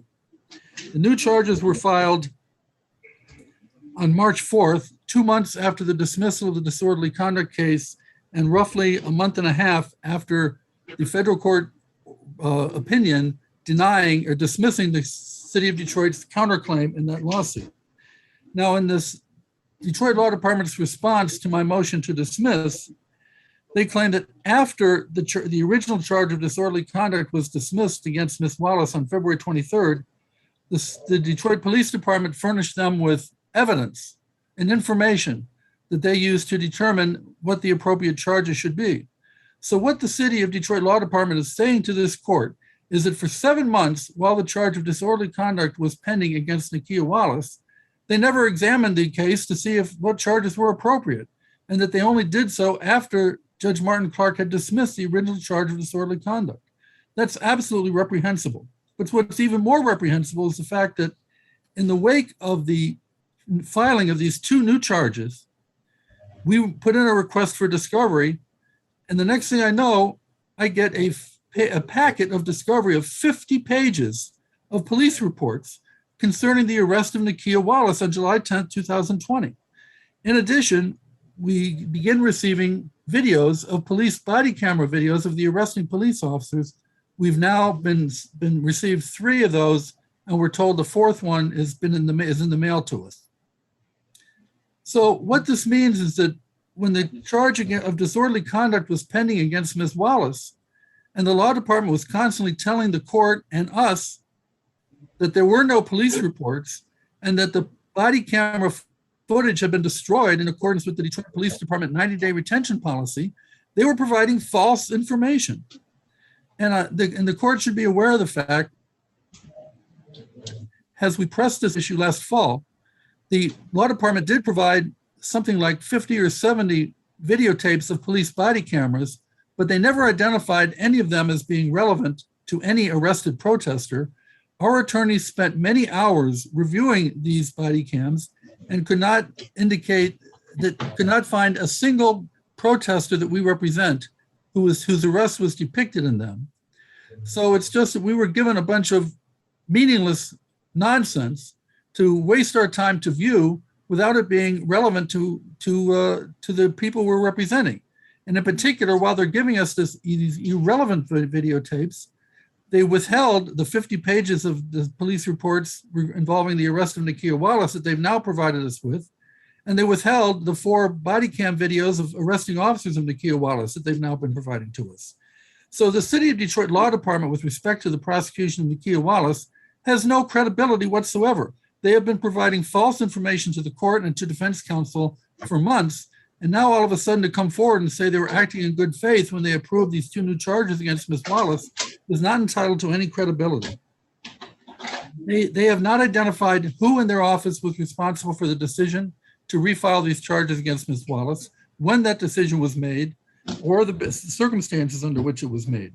They have provided nothing under oath, no affidavits to indicate support for their bald-faced claim that they were acting in good faith by bringing these charges after the Detroit Police Department furnished them with information after the original charge was dismissed, and they now decided what are the appropriate charges in this case. They had 7 months to provide this information to the defense while Ms. Wallace was charged with disorderly conduct, and they did not do so. So their claim of good faith is not entitled to any credibility or credence by this court. And so our position is that if this court is not at this point convinced that the sequence of events clearly establishes that these 2 charges were brought based upon a retaliatory motive, then we ask the court to schedule an evidentiary hearing. And I've identified in my reply brief the officials in the Detroit City Law Department that we think should be called to testify. There may be others that we find out about. And also 3 police officers who are listed in the discovery as being involved in investigating this case and as officers in charge. So we're prepared to proceed with such an evidentiary hearing if necessary, but we think that the facts that have been presented and the anemic response filed by the city establishes a basis at this time for the dismissal of these charges as clearly based upon improper and illegal unconstitutional motives to retaliate against Nikia Wallace both because she is a named plaintiff on the federal court civil lawsuit and because she is an outspoken leader of the protest movement, the Black Lives Matter protest movement in Detroit, and is a high-profile person. And therefore, their position is that to retaliate against her will have the greatest effect of intimidating other people from protesting the city of Detroit and the Detroit Police Department. So for these reasons, we ask the court to grant our motion to dismiss these cases. Thank you, Your Honor. Your Honor, I would just, before I go into the law, just briefly like to go over the facts. As Mr. Royal stated, the defendant was arrested on July 10th of last year, 2020, for disorderly conduct. And Mr. Royal and the defense is also correct that Judge Mary Martin Clark did oversee this matter in a hearing on February 23rd, 2021, where the cases were dismissed. Now, I guess where we have a little bit of a disagreement was whether it was dismissed by the prosecution or whether it was dismissed by the judge. But I would say either the case, it was dismissed for failure to provide disclosure, or excuse me, failure to disclose discovery, or failure to provide disclosure. So that was on February 23rd. Over the next 2 months, the months of March and April, the Detroit Police Department did an extensive review of all information relating to the July 10th incident. And during that review, it was determined that there was enough discovery available to proceed with prosecution of the defendant. And based on review of that material and footage, it was determined that rather than the initial charge of disorderly conduct, it was more appropriate to charge the defendant with interfering with the government employee and loitering and impeding pedestrian vehicle traffic. So as far as the, so after that was done, plaintiff issued the new charges on May 4th, 2021, which brings us here today. So the defendant is arguing that the prosecution has acted in a retaliatory manner and that the case should be dismissed as a result. So as far as retaliatory prosecution goes, the defendant has to show that there is actual vindictiveness. And this comes from a Supreme Court case, United States versus Godwin. They defined retaliatory prosecution as a vindictive prosecution is an attempt to penalize a defendant for validly exercising his or her constitutional or statutory rights that constitutes a violation of the defendant's Fifth Amendment right to due process. So is a couple examples of retaliatory prosecution. Defense in their brief cites the cases of Big Pen and Blackledge. I'm sorry, Big Pen and Blackledge. Big Pen, THIGPEN, and Blackledge, BLACKLED. In these cases, which occurred in out of North Carolina and Mississippi, the way criminal cases were handled was a procedure where a defendant would go before a justice of the peace. The justice of the peace would then make a decision and issue a ruling on whether the defendant was guilty or not guilty. If the defendant wanted a trial, they would have to first be convicted by the justice of peace, and then they would appeal for a trial. That's exactly what occurred in both Big Pen and Blackledge. They were both defendants charged with misdemeanor offenses and then convicted by the justice of peace in their respective states. Both defendants appealed so that they were able to obtain a right to trial. At that point in time, in both cases, the prosecution subsequently filed felony charges, which were much more serious than the original misdemeanor charges, as an attempt to penalize the defendant for exercising their rights. The case we have in front of us is much different, and it's distinct in two major ways. I would say, first, the defendant's subsequent charges of interfering with the government employee and loitering are no more severe than the initial charge of disorderly conduct, because both are misdemeanor offenses, prohibiting similar conduct and punishable by up to 90 days in jail and or $500 in fines. And I would also note the other distinction is the standard for actual vindictiveness in a pretrial context allows for increased charges without violating the defendant's due process rights. As I just mentioned, in this case, this was post-trial, post-conviction. We're dealing with a pretrial context.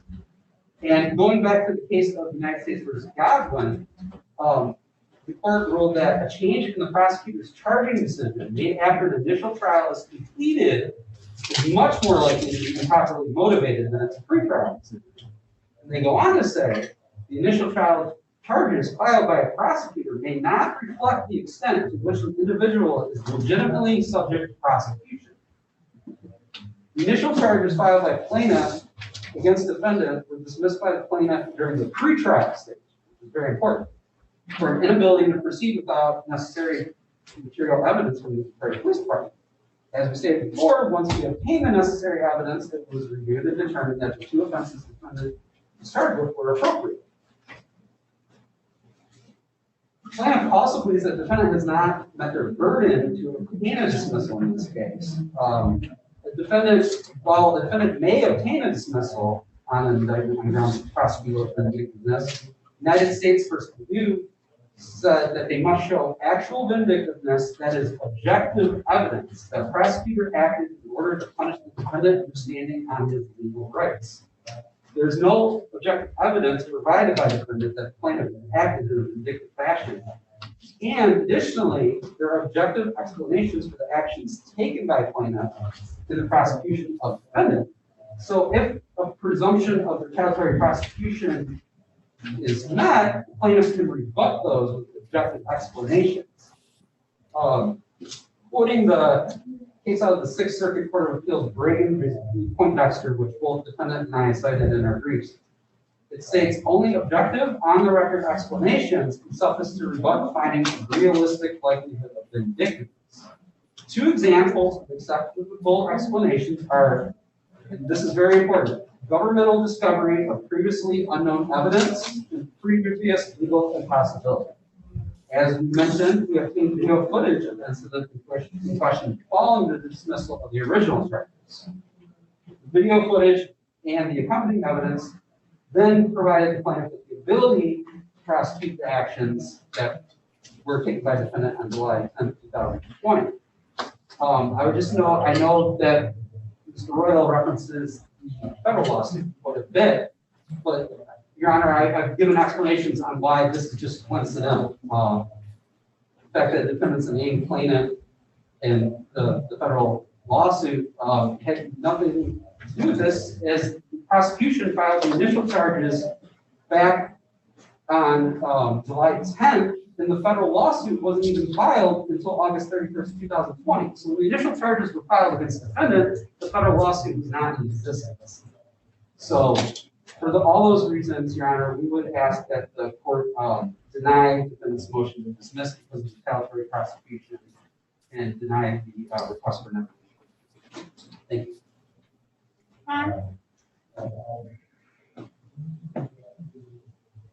Mr. Royal? Yes, Your Honor. I would like to respond. Okay. Your Honor, first of all, I'd like to refer to the Register of Actions of Ms. Wallace's original prosecution for disorderly conduct, which is case number S as in Sam, excuse me, S as in Sam, P as in Paul, 109-58401. That Register of Actions clearly states, quote, motion was filed on January 6th, 2021 for lack of discovery. And then down below, it says on February 23rd, 2021, proceeding held by Judge Miriam Martin Clark, says dismissed without prejudice, dismiss executive order. Judge Martin Clark on the docket of Judge Davis. It's clear that Judge Martin Clark was granting motions filed by our defense coalition, was not granting any motion or position taken by the City of Detroit Law Department. So the idea that the original case was dismissed at the discretion or at the motion of the law department is completely false. With respect to the issue about the case law cited by the defense, yes, some of the case law that deals with retaliatory prosecution involves cases where a defendant was originally charged with a misdemeanor and then ended up being charged with a felony. But here in Detroit, the Detroit City Law Department is the prosecuting authority. They have no authority. They have no legal power to charge Ms. Wallace with a felony. So the only thing they can do to punish someone for protesting the city of Detroit is to raise the number of charges they're facing. So here they have doubled the number of charges Ms. Wallace is facing as retaliation against her role in the Black Lives Matter protests in Detroit and her role in the federal court lawsuit. They have done the most that they can with the power they have. They're charging her with more criminal offenses. With respect to the city's argument that this was previously unknown evidence, well, I'd ask the court to consider the concession they made with respect to the motion for discovery, that they speak on behalf of both their own office and the Detroit Police Department. This evidence was not previously unknown. It was in the possession of the Detroit Police Department.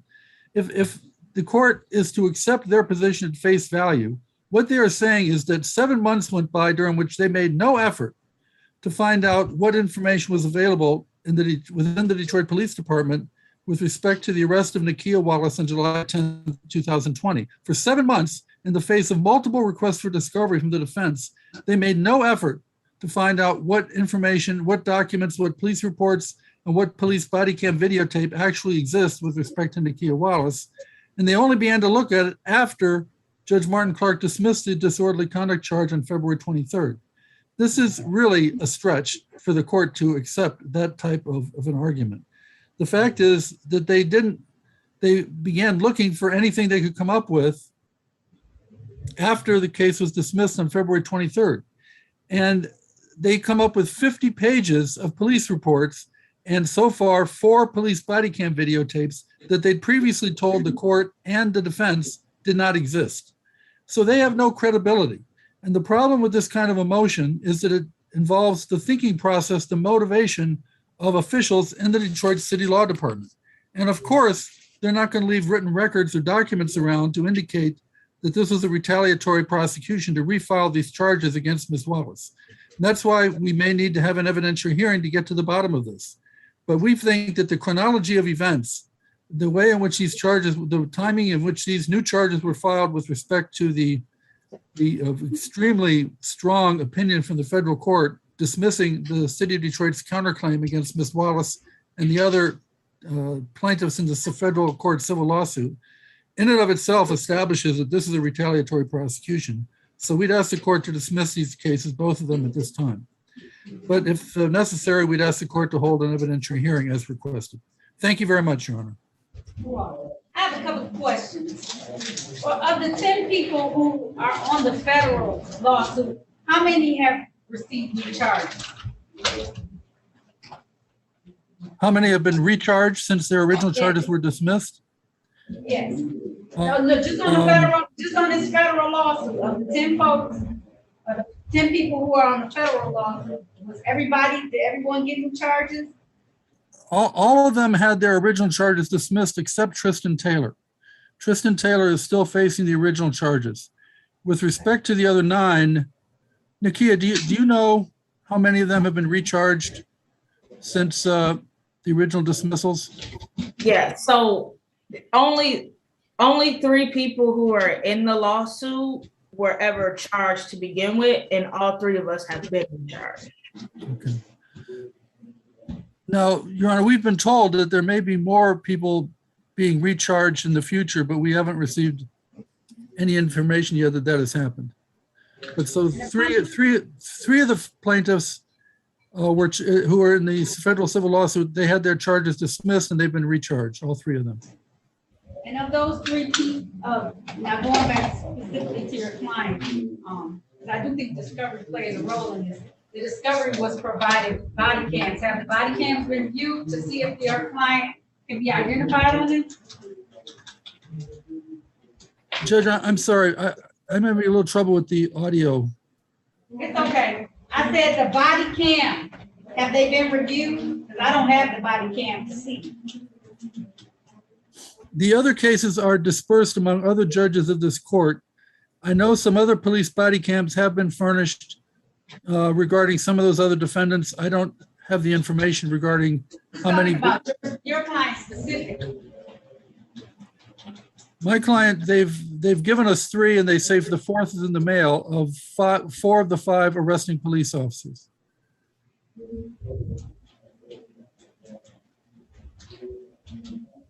And these are body camera videotapes that they previously denied existed. Okay, but they were provided after, because it was, so I'm trying to make sure I got this correct. So originally, the cases were filed, there was no discovery, so the judge dismissed it based on lack of discovery. Correct. Correct? And then after the refile happened, there was discovery provided, correct? That's the chronology that the city is claiming, yes. No, I'm asking, did that happen? Was there discovery provided? You're saying that there are 4 of the 5 big body cams that were provided, correct? Yes, after Ms. Wallace was recharged, we filed a request for discovery. And in response to that, just a few months ago, we received 50 pages of police reports and 3 videos of arresting officers' body cams. And since I filed my motion for discovery, I'm told that there's another video that's in the mail to me. So that would be 4 videos relating to this, to Ms. Wallace.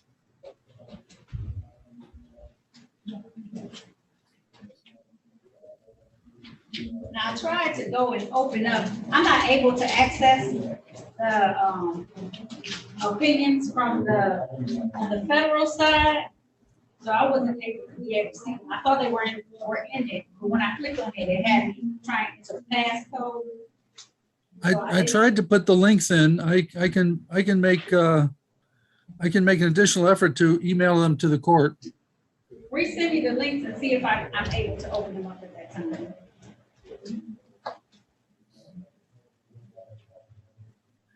But the court is right. The federal court docket entries are not necessarily open to the general public, so they may not be reachable by someone. No, so I wasn't able to read those portions of it because it wasn't open to me. Did I have any other questions, George? And you said the federal, so the dismissal happened back on February the 23rd of this year, correct? That's correct. Without prejudice? I'm sorry? And it was dismissed without prejudice? Yes, dismissed without prejudice. And the federal lawsuit was filed last year, August 20th? August 31st, I believe.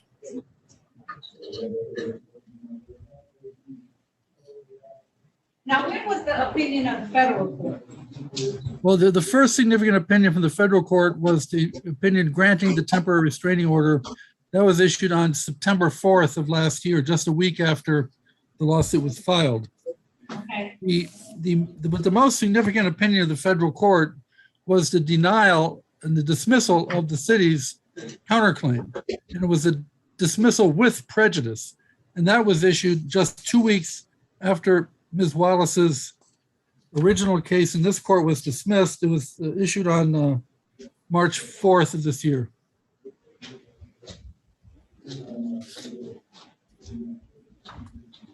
And that resulted in numerous media coverage, and Ms. Wallace was a leading spokesperson that was quoted in the media with respect to that federal court decision.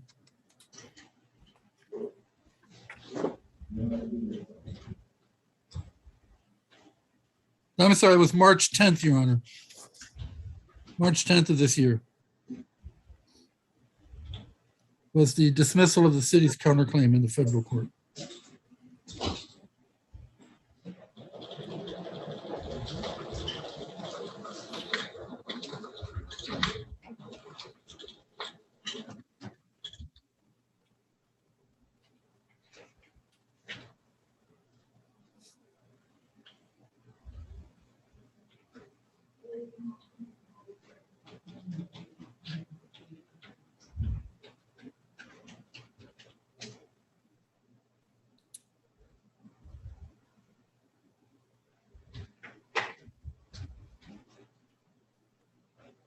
One second.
Now, I see in your response, people, if you were to have an evidentiary hearing, that you would want to testify. Can you give me an explanation for why these people are the ones that you selected?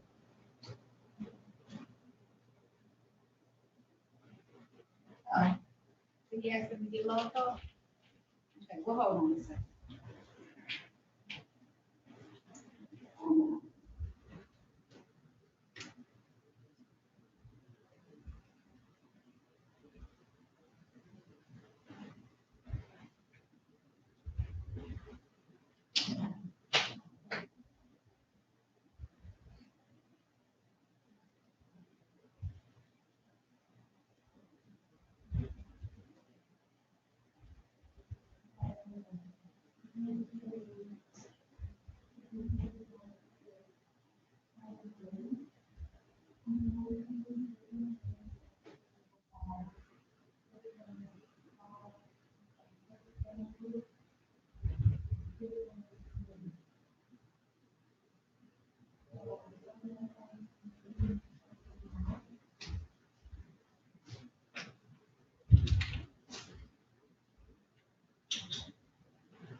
He said he got kicked off. He's trying to get back in now.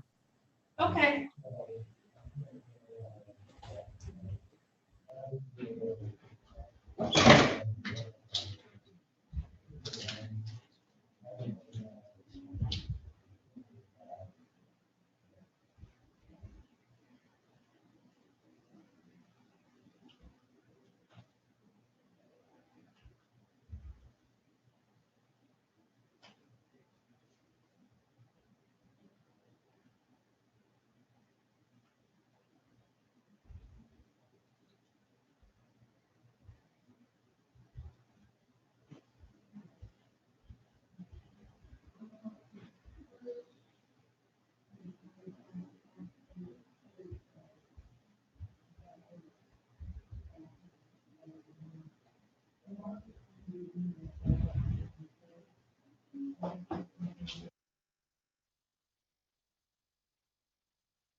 John just said that he can't get back in, like it's not allowing him to re-enter. It's saying he got removed, that he can't get back in because he was removed.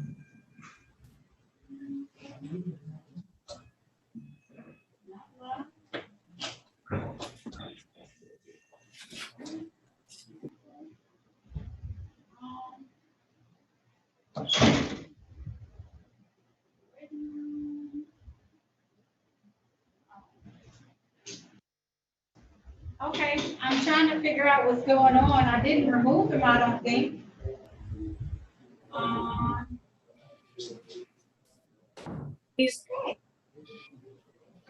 He's asking, can he try to join via phone?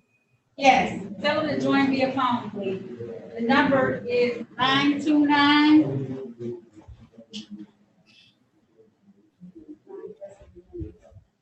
436 2866. And then it's the same meeting ID number that you use to get on Zoom. Okay.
I'm sorry, Judge. I don't know what happened, but I couldn't get back into the court's website. I apologize for the delay.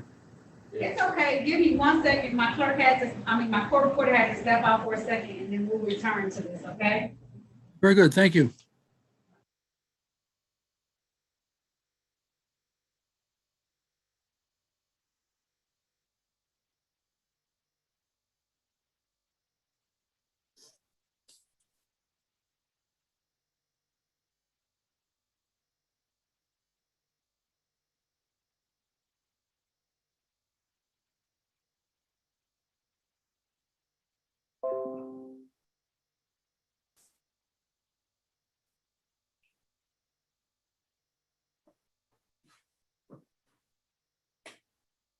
Don't have it as much.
Everybody back and ready? Okay. Yes, Your Honor.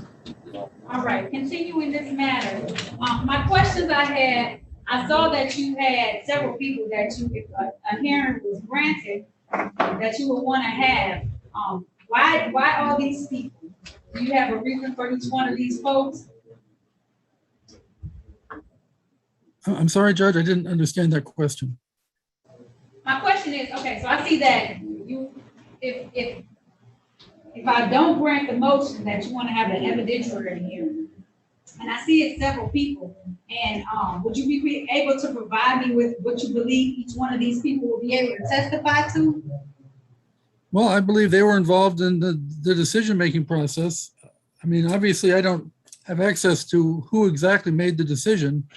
So I have to assume that people in supervisory positions in the city law department were involved in it. And that's how I came up with the list of witnesses I'm proposing.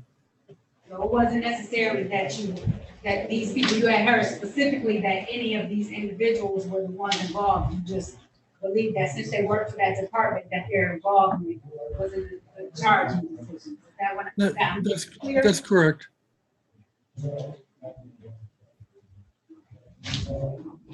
Your Honor, I've been looking through the motions. I don't seem to have this proposal, sir. I can't locate it. It's a response that he did. He did a reply. Oh, it's in the reply. It's in the Understood. reply. Thank you. Right. That's correct. It's only listed in the reply, correct, Mr. Royal? That's correct, Your Honor. I'm paying slightly attention. Okay.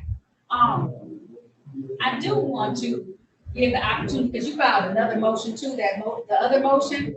I did want to give counsel an opportunity to respond to that, and then be able to have my decision based off of those two things in the next hearing. I don't know how much argument I'll need for the next motion as well. So how much time do you need to be able to reply to his motion that he filed this week? Your Honor, I think if we could do 3 weeks like last time, I think that would be sufficient. Okay.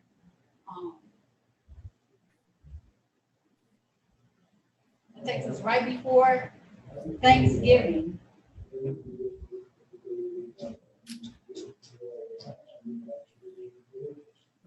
How did that week before or either the week after Thanksgiving look for you, Mr. Royal?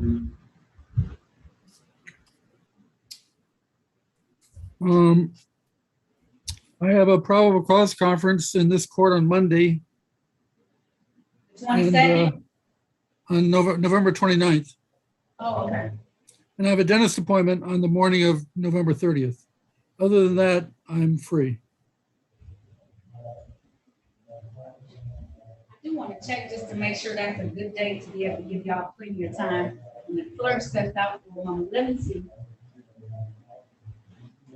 I can't get in the system.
Okay.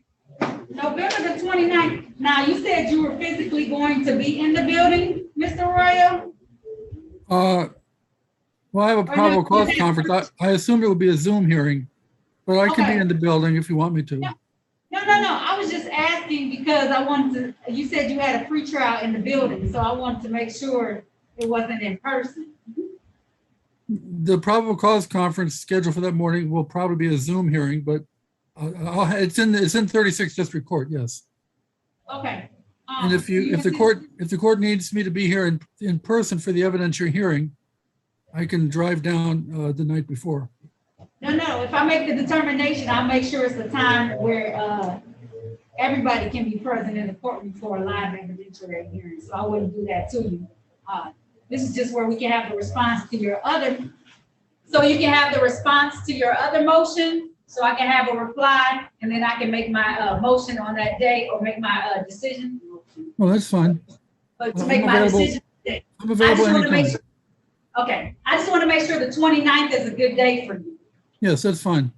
Okay, what time is your probable cause hearing that morning? 10 o'clock.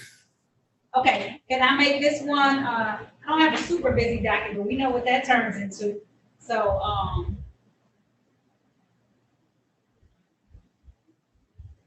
I'll set this one at 10 as well, but knowing that you have the other courtroom to be in so that you can come to this courtroom after you finish. I don't know if I can do 30s. I would do 10:30, or would 11 o'clock be better, Mr. Warden? 11 o'clock is fine. Okay, I'll set it for 11 o'clock that day. Did that work for you, Miss Wallace? Yes, Your Honor. Okay, all right. So I'm going to hold my decision in abeyance until that day, that giving counsel opportunity to reply and counsel to respond as well. I do know that you replied, Mr. Royal. So after he gives you the response, I know that you'll probably reply. So that'll give me plenty of time to be able to look over everything and then be able to give. I'll allow you to argue on the other motion that you filed as well. And, I'll be able to hopefully give a decision that day. Based That's on very time. good, Your Honor. Thank you. And if not, it'll be shortly thereafter, okay, Ms. Wallace? I know this is a long process, but I want to make sure I get it right as close to it as possible. So just bear with us as we go through these court proceedings at this point in time. So if there's nothing further, we'll see everybody on November the 29th. That's the Monday after Thanksgiving, just so everybody knows, okay, at 11 a.m. via Zoom, okay? Very good. Thank you, Your Honor. Thank you all. Thank you so much. This concludes this hearing. Thank you, Your Honor. Thank you.